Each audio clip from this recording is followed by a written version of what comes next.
the ting in your Tang Tang game.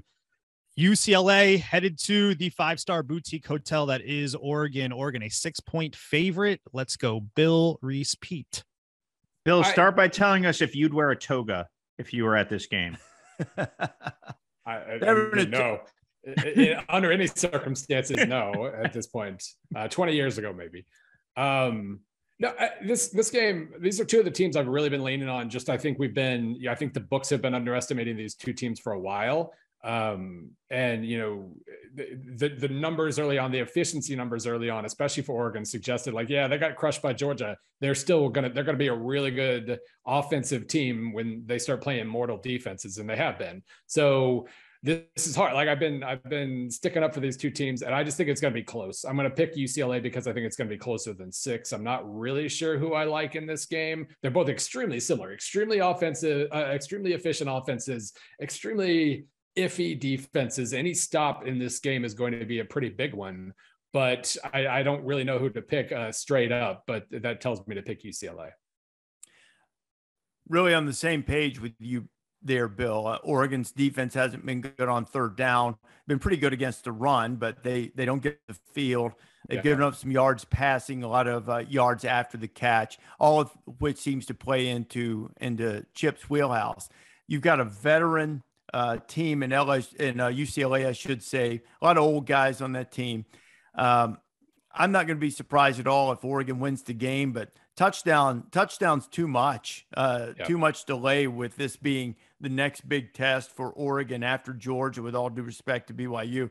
I'm going to take the Bruins and the points on the road. So thankfully I get to disagree with you guys. I have a chance at winning finally. Yeah, seriously. You're either catching up or falling way behind here. Yes. I know what the odds would say, which result is.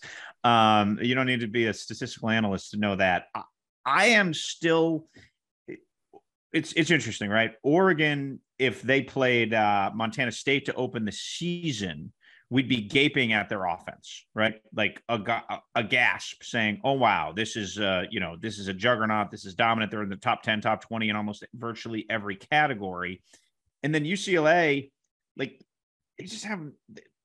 haven't really played anybody until Washington and Utah. So I think that Oregon is a very young, very talented team that's really gotten a lot better. And as they have sort of improved and roared, we're still all thinking about that game in the Georgia Dome in early. So I could see Oregon just handling UCLA, because they have just handled pretty much every team they played since. It hasn't been close. So the conditions I do think may favor UCLA, because they can go 3 tight end and such.